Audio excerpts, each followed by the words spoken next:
Assalamualaikum warahmatullahi wabarakatuh. Waalaikumsalam. Bismillahirrahmanirrahim. Alhamdulillah nahmaduhu wa nasta'inuhu wa nastaghfiruh wa na'udzu billahi min shururi anfusina wa min sayyiati a'malina. May yahdihillahu fala mudilla lahu wa may yudlil fala hadiya lahu waliyyan mursyida. Asyhadu an la ilaha illallah wahdahu la syarika lahu wa asyhadu anna Muhammadan abduhu wa rasuluhu la nabiyya ba'dah. Allahumma shalli ala Muhammad wa ala ali Muhammad kama shallaita ala Ibrahim wa ala ali Ibrahim wa barik ala Muhammad wa ala ali Muhammad kama barakta ala Ibrahim wa ala ali Ibrahim fil alamin innaka Hamidum Majid. Ma'asyiral muslimin rahimani wa rahimakumullah, wa usikum wa nafsi bittaqwallahi faqad faza man ittaqa. Ibu-ibu, bapak-bapak, adik-adik para jamaah yang dirahmati Allah Subhanahu wa taala. Tanggal 3 Juni 2012 itu kira-kira panjenengan di mana itu? Ya. Harinya adalah hari Ahad Kliwon. Ya. Apa hubungannya dengan tauhid? Ya. Tanggal 3 Juni 2012. Itu hitung-hitungan sampai sekarang berapa tahun itu? 2012. Nah, 24 ya, kayak 14 14 tahun yang lalu. Berarti 13-14 tahun yang lalu saya sudah menerangkan bab yang akan saya baca ini. Makanya saya cek dulu kira-kira waktu itu jenengan di mana, mendengarkan apa tidak. Ya. Tapi tidak apa-apa, namanya ngaji itu urut, maka saya akan bacakan bab ini berikutnya. Apa babnya? Dalam kitab ini ditulis babnya Atusanna biqadil qudad wa nahwihi. Jadi tusanna qadil qudad itu memberi nama, memberi julukan, gelar yang sebenarnya bukan haknya. Haknya siapa? Jawabannya haknya Allah. Kalau sebutan seperti itu tadi nanti yang dibahas di sini. Gelar seperti itu adalah miliknya Allah, maka tidak boleh dipakai untuk menyebut untuk manusia. Jadi tauhid itu membahasnya sampai di situ, syahadati la ilaha illallah. Karena Allah itu al-mustahiqu lil ibadah, yang berhak untuk diibadahi. Di dalam kitab yang berbeda, kitab tauhid yang lain, judulnya Syarh Ushul Tsalatsa, itu ada penjelasan begini. Fa idza qila laka ma rabbuka faqul rabbiyallahu alladzi rabbani wa rabba jami'al alamin bi ni'amihi wa huwa ma'budiyyun laisa li ma'budun siwahu wa huwa al-mustahiqu lil ibadah. Maksudnya begini, kalau Anda ditanya, ada orang tanya kepada kita, siapa Tuhan? Man rabbuka? Fakul, jawabkan, Rabbiyallahu alladzi rabbani wa rabba jami'al alamina bi ni'amihi. Rabbu itu adalah yang mentarbiyah aku. Nah, pakai kalimat tarbiyah. Di tempat lain sudah saya sebutkan. Yang mentarbiyah aku dan mentarbiyah seluruh alam. Rabbani wa rabba jami'al alamin bi ni'amihi, dengan nikmatnya. Maksudnya yang mentarbiyah aku dan mentarbiyah seluruh alam itu adalah khalaqana, amadana, a'adana, warazaqana. Dari tidak ada menjadi ada, itu yang menciptakan Allah. yang sudah ada itu diatur dengan teratur semua tata surya apa yang ada di lingkungan kita, binatang, tumbuh-tumbuhan, bahkan manusia diatur oleh itu Allah. Lalu semuanya diberi fasilitas hidup, makhluknya, binatangnya, manusianya. Itulah maka Allah bahwa ma'budiyyun laisa li ma'budun siwahu. Itu yang mustahil. Mustahil, saya pakai istilah mustahil. Jangan kemarin menjelang Idul Fitri kan kumpulkan zakat, ya, basis. Terus dicari mustahilnya siapa? Begitu Pak ya? Apa artinya mustahil itu Pak? Yang berhak menerima. Tapi di kitab itu tentang Allah juga disebut mustahil.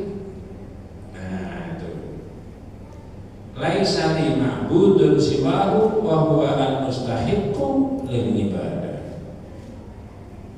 Allah yang begitu itu tadi, Rabbani wa Rabba jami'al alamin tadi, yang satu-satunya zat yang berhak untuk disembah. Haknya Allah. Orang membagi zakat, infak, haknya orang yang menerima, mustahil. Ibadah arahkan kepada Allah. Kenapa? Haknya Allah. Nah, begitu. Maka Rabb tadi maknanya khalaqana wa razaqana wa amadana wa a'adana wa razaqana. Dari tidak ada menjadi ada, setelah ada diatur sama Allah Subhanahu wa taala supaya kehidupan ini menjadi teratur, ditarbiyah, ya. Dengan berbagai aturan yang Allah buat, baik untuk makhluk-makhluk Allah yang lain juga termasuk untuk manusia. Oleh karena itu di bab ini adalah yang haknya Allah al-mustahiqu lillah, jadi jangan diambil untuk diberikan kepada manusia. Apa itu? Yang haknya dalam kitab ini diberi contoh, misalkan sebutan hakimul hukama, hakimnya para hakim. Qadil qudat, sama dengan hakimnya para hakim. Malikul amlak, rajanya para raja. Itu kalau maknanya mutlak, Allah mas tidak boleh dipakai untuk menyebut manusia. Nah, di situ nanti dibahas itu ya. Nah, jangan kalau bawa HP yang di dalamnya ada Qurannya bisa ikut merespon. Surat apa tadi Pak? Kok belum disebut? Belum disebut. Memang sengaja ya, tanya dulu. Surat yang ketiga ayat 26. Coba satu titik ini saja ya, satu titik ini saja. Satu titik ayat dengan penjelasan hadis, satu titik di dalam bab ini kalau diimplementasikan tauhid implementatif, nah gitu loh, pakai bahasa atau keren ya. Tauhid implementatif, maka masyarakat kita akan jadi baik. Nanti jangan yang tadi benar nggak statement saya? Satu titik dalam judul tauhid ini dari sekian ratus judul, kalau diimplementasikan dalam kehidupan manusia, insya Allah kehidupan jadi baik. Dimulai dari membahas surat apa? Al-Imran ayat 26. Jadi surat Al-Imran ayat 26, A'udzubillahi minasyaitonirrajim, Bismillahirrahmanirrahim. Qulillahumma malikal mulki tu'til mulka man tasha' wa tanzi'ul mulka mimman tasha' wa tu'izzu man tasha' wa tudhillu man tasha' biyadikal khair innaka ala kulli syai'in qadir. Kelihatannya ini ayat ini seringkali jenengan dan saya mesti tahu dibaca ketika mau ada pelantikan pejabat. pejabat di organisasi swasta, pejabat di organisasi keagamaan, pejabat di mana saja ya, di swasta maupun di pemerintah. Biasanya ayat ini dibaca, tapi jangan sekedar dibaca, ditarik-tarik maknanya sesuai dengan akidah tauhid itu. Apa? Katakan Muhammad, wahai Tuhan pemilik kekuasaan. Nah itu. Qulillahumma malikal mulki, pemilik kekuasaan. Berarti yang memiliki kekuasaan siapa, Pak? Nah, di situ. Ya. Tu'til mulka man tasya. Engkau berikan kekuasaan ini kepada siapa yang engkau kehendaki. Wa tanzihul mulka mimman tasya, dan kau cabut kekuasaan dari orang yang engkau kehendaki. Wa tu'izzu man tasya wa tudhillu man tasya. Engkau muliakan orang yang kau kehendaki dan kau hinakan orang yang kau kehendaki. Biyadikal khair, di tangan engkau lah segala kebaikan. Innaka ala kulli syai'in qadir. Sesungguhnya engkau berkuasa atas segala sesuatu. Ini memang sudah sangat populer ayatnya. Tapi begitu orang memangku jabatan, kemudian paham bahwa yang punya kekuasaan itu Allah, maka orang Islam di mana-mana, apakah jabatan yang akan diembannya itu 1 tahun, 2 tahun, atau sampai 5 tahun, apalagi 2 periode, ya, maka dia tidak boleh lepas dari ini. Enak Pak, sampai itu punya kekuasaan, ya punya jabatan. Itu miliknya Allah Mas, kekuasaan itu. Cuma saya ini kan disuruh mengelola daerah ini aja. Itu loh terbatas, cuma 5 tahun. Saya ini bisa jujur apa enggak? Ya tapi sampaikan apa namanya dipilih Pak, menang misalkan. Ya. Iya, tapi kalau Allah tidak menghendaki begitu kan tidak jadi. Makanya dalam kekuasaan itu saya harus hati-hati. Saya cuma dipinjemi aja kekuasaan.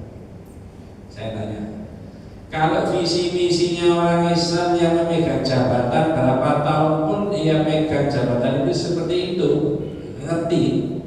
Nanti ada pertanggungjawaban. Kira-kira ada orang yang lain enggak dengan jabatannya? Nanti kita tunjukkan sumpah jabatannya.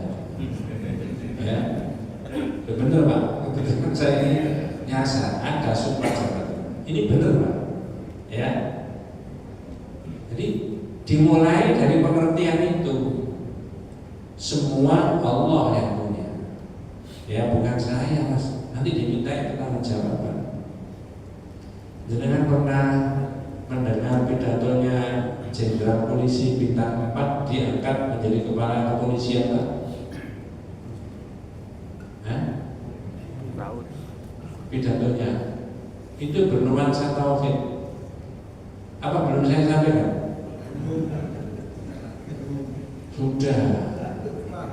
Oh, di catatan saya sudah ya. Ya. Di bawah ini Pak ya. Nanti dengan tenang terus dikomentari. Apa komentar? Alah macet aja. Ini serius Pak. Jenderal Polisi Bintang 4 diangkat menjadi kepala kepolisian di suatu negara. Ada jamaah yang tanya, negara mana Ustaz? Tidak tahu, ini karangan saya sendiri kok. Benar Pak. Saya Jenderal Polisi Bintang 4, jabatan tertinggi kepala kepolisian di negara ini. Kalau saya bisa adil dan saya bisa jujur dalam menegakkan hukum, tidak tumpul ke atas dan tidak tajam ke bawah, maka dengan jabatan itu saya berhak masuk surga terlebih dahulu daripada Pak Ustadz dan Pak Kiai. Benar kan? Kalau Pak Ustadz, Pak Kiai hanya bisa ngomong aja Pak di mimbar. Tapi pejabat Bintang 4 tadi, kepala kepolisian di satu negara, ya, ini karangan saya sendiri, ya, itu sudah implementasi dari tauhid. Kekuasaan itu miliknya Allah Mas. Saya cuma diamanahnya aja, entah berapa tahun nanti, ya. Maka saya dalam jabatan itu harus menegakkan sesuai dengan profesi dan keahlian saya, menegakkan hukum. Nah, terusnya Pak? Apa saya teruskan? Terus. Saya Jenderal Polisi Bintang 4, jabatan tertinggi kepala kepolisian di negara ini. Kalau saya tidak bisa jujur, coba Pak, tidak bisa adil dalam menegakkan hukum, cenderung tumpul ke atas dan tajam ke bawah, maka dengan jabatan itu saya akan diseret ke neraka terlebih dahulu daripada penjahat-penjahat. Betul Pak ya? Ini baru satu institusi kepolisian di satu negara. Apalagi kepala keuangan, kepala BPN, kepala ini, semua kepala-kepala di satu negara. Kepala negara, coba Pak. Apa enggak ini representasi daripada Baldatun? Nah, sumbernya tauhid. Maka yang digagas ini rada menyimpang sedikit supaya dengan Anda saya punya pemahaman. Yang digagas masyarakat berkemajuan atau Islam berkemajuan itu adalah dasar yang pertama dari 5 dasar, saya akan menerangkan semuanya. Itu apa? Al-mabni'u 'ala tauhid, didasarkan pada akidah tauhid. Maka perserikatan berjalan dengan normal ketika semua eselon di semua jabatan itu memegang tauhid dengan sebaik-baiknya, termasuk poin ini.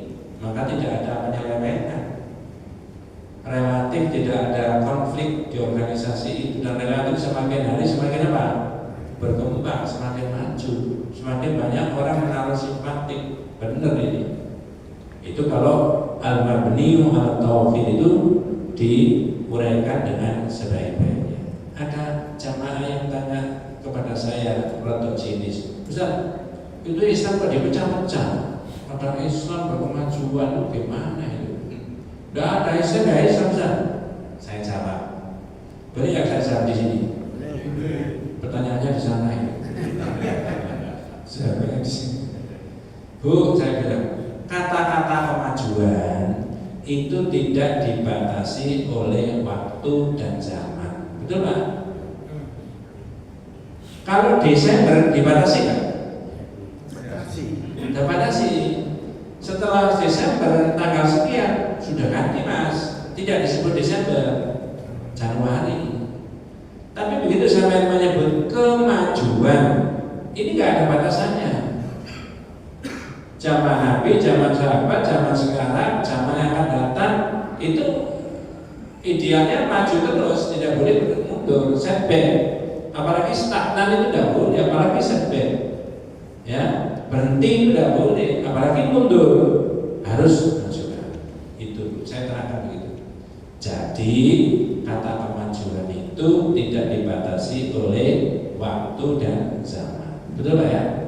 2, saya terangkan.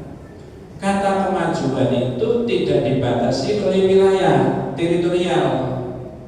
Saya sebutkan perbandingannya. Surabaya dibatasi nggak? Betul Pak ya? Idul terus sudah bukan Surabaya Pak, apa? Jawa Timur dibatasi nggak Pak? Dibatasi. Kalau mau dibesarkan, Nusantara dibatasi nggak? Dibatasi nggak? Eropa sana apa Nusantara?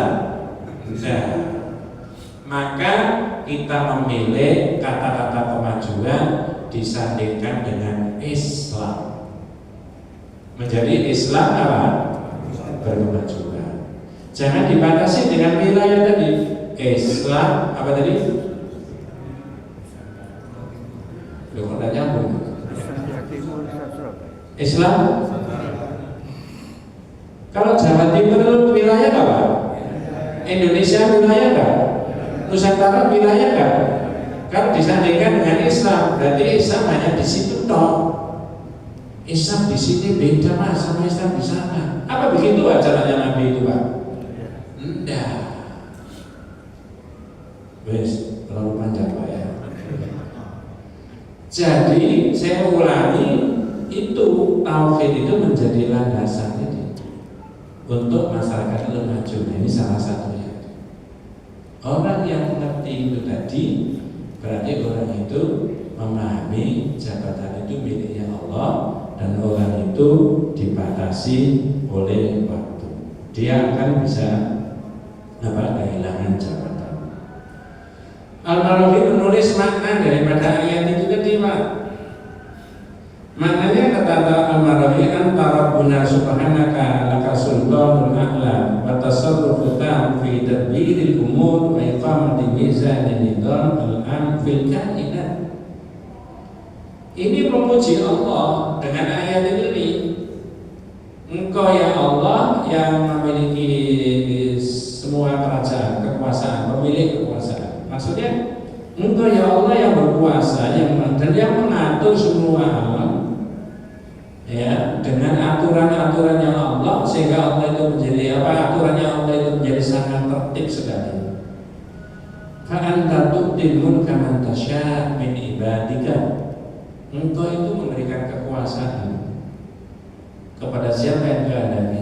Imma tabi'an linubuwah kama waqa'a li ali Ibrahim, ya, wa imma li istiqlal bi hasbi sunanil hakimi al-musilah ila dzalika bi'idba'il asbab al-istimaiyah. Diberikan kekuasaan itu ada kalanya dari hamba-hambanya Allah yang ditarik, dipilih oleh Allah menjadi seorang nabi. Ada hamba-hambanya Allah dari keturunan itu banyak menjadi apa? Nabi. Itu maksudnya engkau beri kekuasaan, dia berkuasa. Atau juga kekuasaan, maknanya orang diberi kekuasaan dalam wilayah tertentu. Maka di dalam hadis keterangannya, sebelum di hadis saya bacakan dulu betapa orang kalau sudah mengerti kekuasaan itu dari miliknya Allah, apalagi ditambah dengan sumpah jabatan. Ya, saya tidak melantik panjenengan di masjid ini, tapi boleh nggak saya membacakan, Pak? Boleh. Ya, sebelum saya mengambil sumpah, saya akan bertanya kepada saudara-saudara, apakah saudara-saudara bersedia mengucapkan sumpah menurut agama Islam? Iya. Ya, bukan jangan saya. Ya. Selanjutnya ikuti kata-kata saya dengan hikmah. Ya. Demi Allah saya bersumpah. Sampai di situ aja dengan paham. Ini nama siapa yang dihadirkan? Coba. Nama siapa yang dihadirkan? Demi Allah saya bersumpah bahwa saya akan setia dan taat kepada Undang-Undang Dasar Negara Republik Indonesia tahun 1945. Itu kalau pejabat Indonesia. Serta menjalankan segala peraturan perundang-undangan dengan seluruhnya demi dharma bakti saya kepada bangsa dan negara. Nama Allah dihadirkan untuk menyaksikan dia akan lurus mengikuti aturan konstitusi yang ada selama dia memegang jabatan itu. Nah, potong dulu. Ada enggak setelah disumpah begitu ada kalanya 1 tahun, 2 tahun, 3 tahun, 4 tahun kemudian ini seolah-olah seperti yang melanggar sumpah jabatan itu tadi, Pak? Ini Pak, itu kalau jenengan tarik di tauhid juga sudah memakai nama Allah kemudian mengingkari sumpah jabatannya, itu namanya sama dengan al-istihza bil ayat syar'iyyah. Orang itu mencemoohkan ayatnya Allah yang sudah pernah saya bahas kemarin. Atau kathratul halaf laisa bi ta'dhimillah. Orang itu tidak mengagungkan Allah setelah sumpah dengan menggunakan nama Allah, lalu orang itu apa? Mengkhianati itu tadi. Jenengan sudah pernah mendengar keterangan dari berbagai pihak, Pak Ustadz, Pak Kiai dengan segala hormat yang lebih alim dari saya, bahwa Nabi itu pernah didatangi orang kafir supaya Quran itu diganti, Pak. Sudah pernah? Jadi Nabi didatangi rombongan banyak orang kafir karena Al-Quran itu menyangkut mereka, gitu. Tanda petik bisa disebut mencemooh mereka. Lalu mereka usul sama Nabi Muhammad, itu tolong ayat-ayat yang menyangkut kami itu dirubah itu. Apa jawabannya Nabi? Ma yakunu li an ubaddilahu min tilqa'i nafsi in attabi'u illa ma yuha ilayya. Merubah Quran itu bukan kewenangan saya.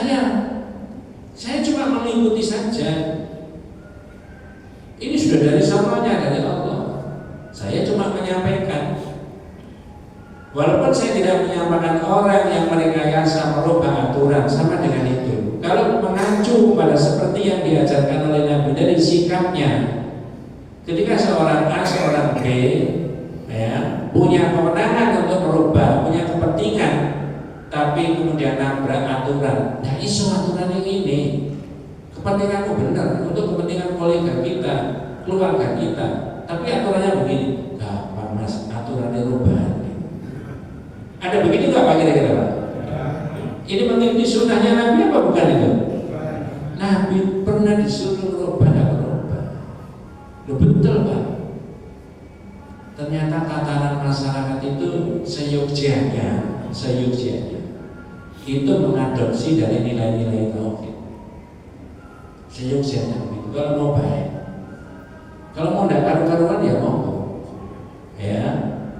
Maka tadi saya sebutkan sumpah itu menggunakan nama Allah. Berikutnya Pak, bahwa saya dalam menjalankan tugas jabatan akan menjunjung tinggi etika jabatan, bekerja dengan sebaik-baiknya dan dengan penuh rasa tanggung jawab. Berat apa ini Pak?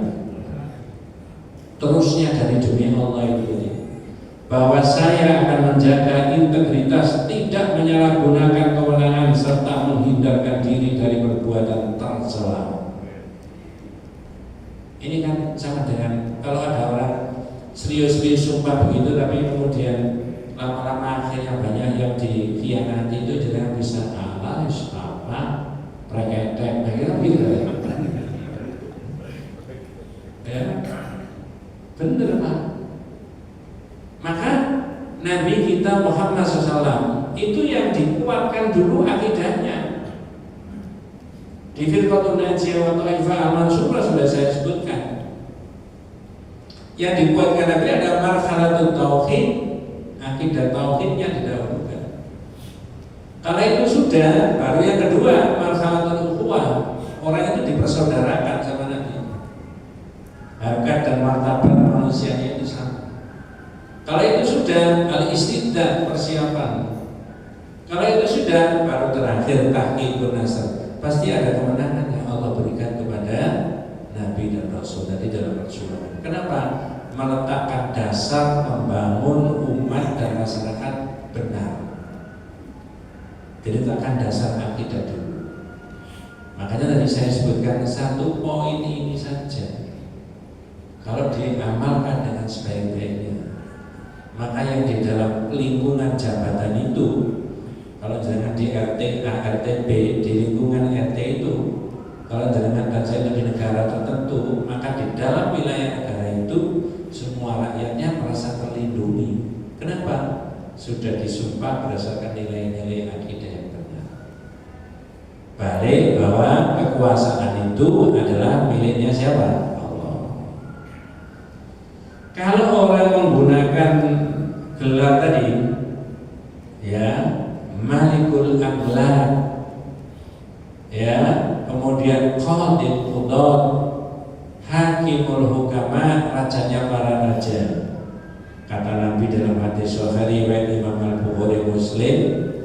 Saya lihat di sini Al-Bukhari itu menulis dalam kitabnya nomor 6206. Imam Muslim menulis dalam kitabnya nomor 2143. Nanti kalau dengan baca kitabnya Imam Muslim 2143 ketemu hadis ini.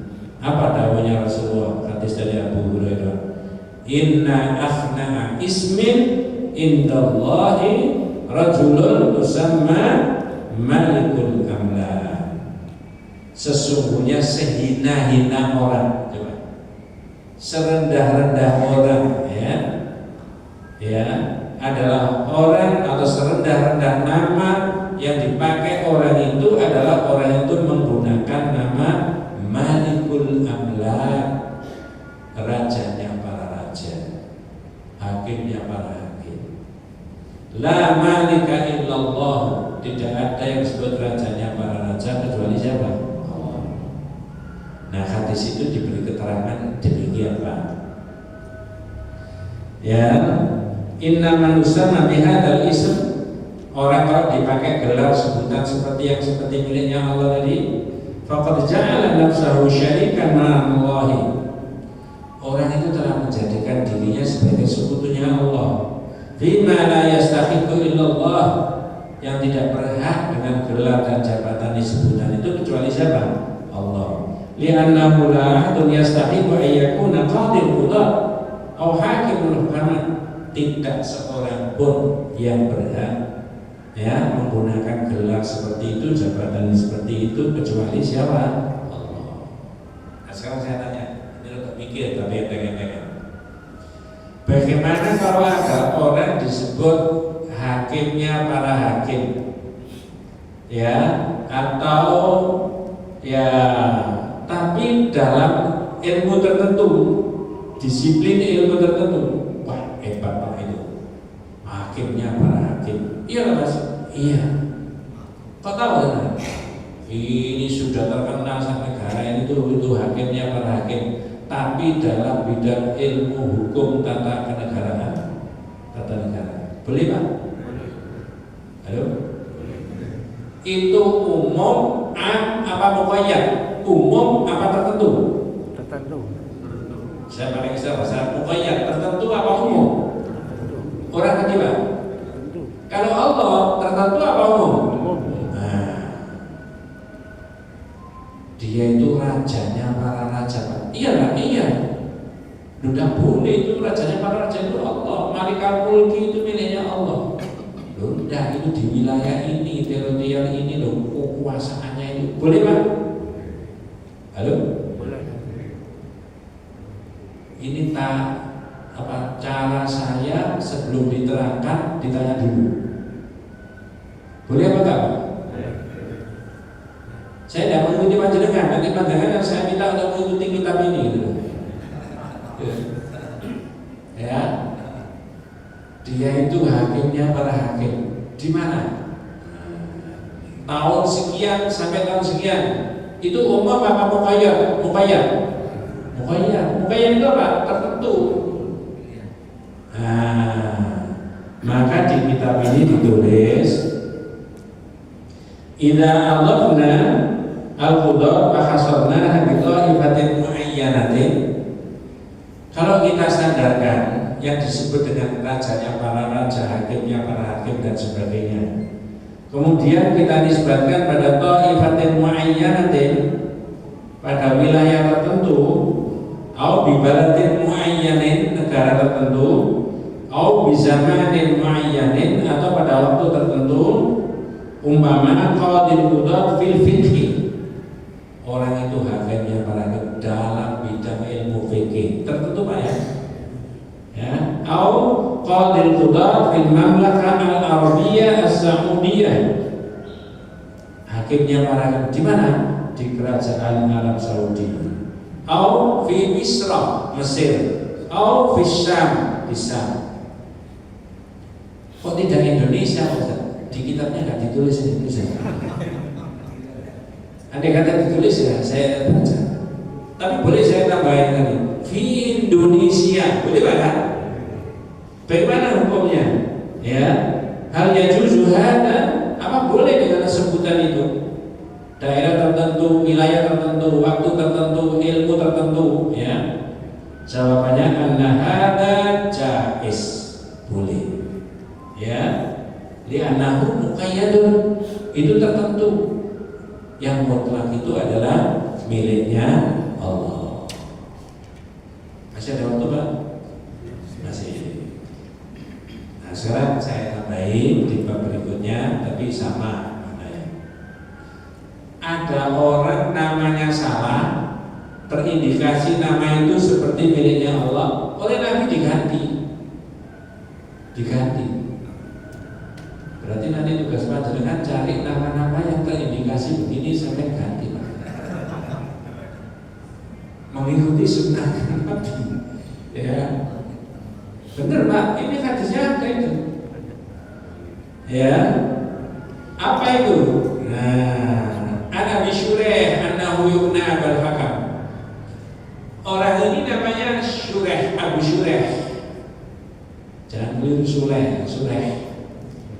tapi oleh masyarakatnya disebut Abul Hakam, bapaknya hukum. Nah, karena kepakarannya, karena keahliannya luar biasa. Ya, konangan Nabi dipanggil orang itu, Pak. Lalu dinasihati, Pak, Inna Allaha wal hakam wa ilahil hukmu. Yang bapaknya hukum dalam makna mutlak itu Allah, bukan sampean. Semuanya hukum itu dikembalikan kepada Allah. Kenapa sampean itu dijuluki Abul Hakam, bapaknya hukum? Ini sama dengan di kitab Firqatun Najiyah judulnya Inil hukmu illa lillahi. Hukum itu miliknya Allah. Ya, ada al-hukmu fil aqidah, hukum dalam masalah akidah. Ada al-hukmu fil ibadah, hukum dalam masalah ibadah. Ada al-hukmu fil muamalat, dalam pergaulan. Kemudian yang keempat ada al-hukmu fil hudud wa qisas, hukum dalam masalah pidana dan perdata. Itu miliknya Allah. Nah, orang ini ditegur. Sebenarnya namanya Abu Syureh, tapi dijuluki Abul Hakam. Ditegur sama Nabi. Orang itu membela diri. Ya Rasulullah, kata orang itu, Inna qaumi idza ikhtalafu fi syai'in atawni fa hakamtu bainahum fariḍa kilal fariqaini. Gini Nabi, ada ceritanya. Kenapa saya dipanggil Abul Hakam, bapaknya hukum itu? Di kampung saya, masyarakat saya itu, kalau ada seorang yang berselisih, seorang A sama seorang B, seorang B sama seorang C di bidang apa saja, datang saya minta pendapat hukum saya. Terus saya beri nasihat hukum, hukumnya begini sampai sekian sekian sekian gitu ya. Kalau itu sengketa kaitannya dengan pembagian. Kalau daerah sengketanya berkaitan dengan masalah apa namanya batas-batas, ya diberi nasihat. Banyak orang berselisih apa namanya satu dan yang lain tadi, konflik dalam masalah itu tadi, terus minta pendapat hukum saya beri pendapat hukum, terus orang itu rela. Sering kali begitu. Nah, karena seringnya begitu, saya ini disebut apa? Bapaknya hukum, Abul Hakam. Terus diurut sama Nabi. Bapak ada kaminan walad, Pak. Ini, saya kan punya anak, Pak. Syureh, Muslim, Abdullah. Punya kan Nabi 3. Yang pertama Syureh, yang kedua Muslim, yang ketiga Abdullah. Ditanya lagi, Pak, Faman akbaruhum, yang paling tua siapa? Syureh. Saya menjawab Syureh. Kata Nabi, fa anta Abu Syureh.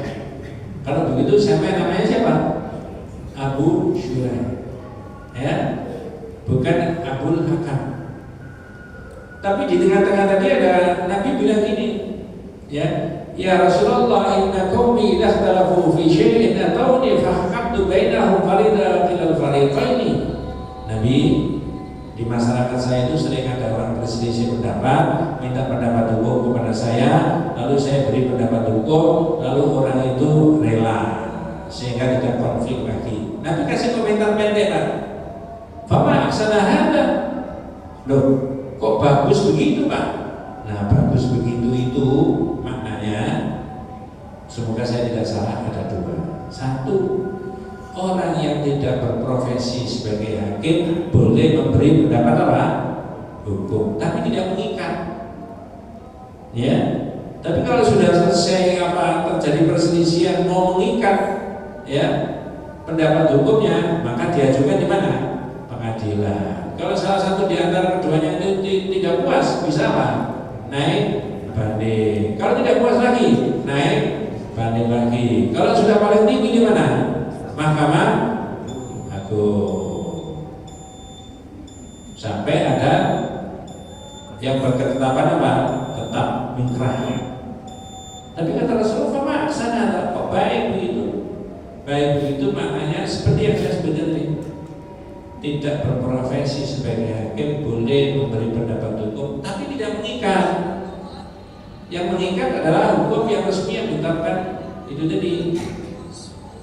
Atau bisa maknanya fama sanahada, kok baik begitu, ya itu pakai cara Jawa diululu apa kajian Nabi, diululu gimana?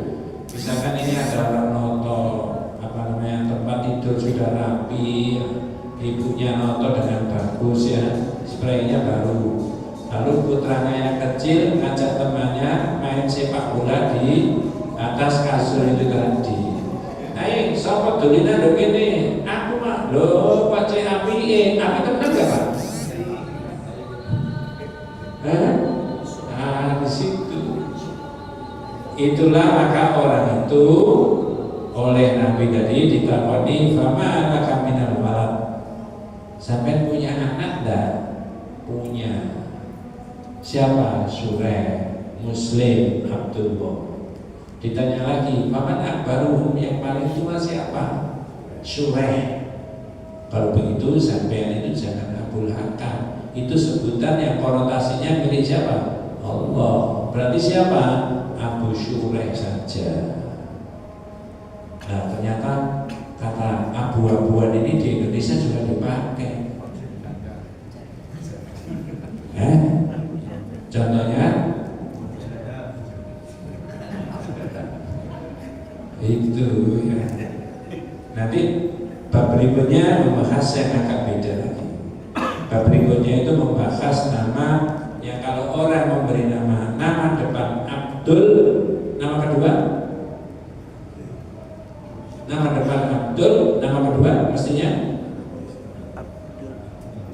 Abdul itu bisa maksudnya hamba. Nah ini dihambakan ke siapa? Tidak boleh tidak harus dihambakan ke Allah. Gimana kalau memakai nama Asmaul Husnanya? Abdul Rahman, Abdul Rahim, Abdul Khalik boleh? Boleh. Abdul Rahman boleh. Hambanya Allah yang Maha Rahman. Cuma ironisnya kalau sudah besar tidak dipanggil lengkap tapi dipanggil apa? Rahman. Sehingga orang ngomong di sepeda di sini Rahman. Di sini siapa Pak Berarti? Allah. Allah. Ini serius Pak, kita ikut di sepedamu. Di sini Rahman. Rahman itu sama Rahman. Ya tak bawa ini loh. Oh iya, itu sebenarnya Abdul Rahman. Rahman itu siapa? Allah. Oh betina diwaca Ar-Rahmanur Rahim. Itu dibahas di tauhid itu. Ya, wallahu a'lam. Mudah-mudahan kita semuanya senantiasa diberikan rahmat barokah hidayah Allah Subhanahu wa taala. Dan Allah wa iyyakum ajma'in. Kita tutup dengan doa kafaratul majlis. Subhanakallahumma wa bihamdika asyhadu an la ilaha illa anta astaghfiruka wa atubu ilaik. Assalamualaikum warahmatullahi wabarakatuh. Waalaikumsalam.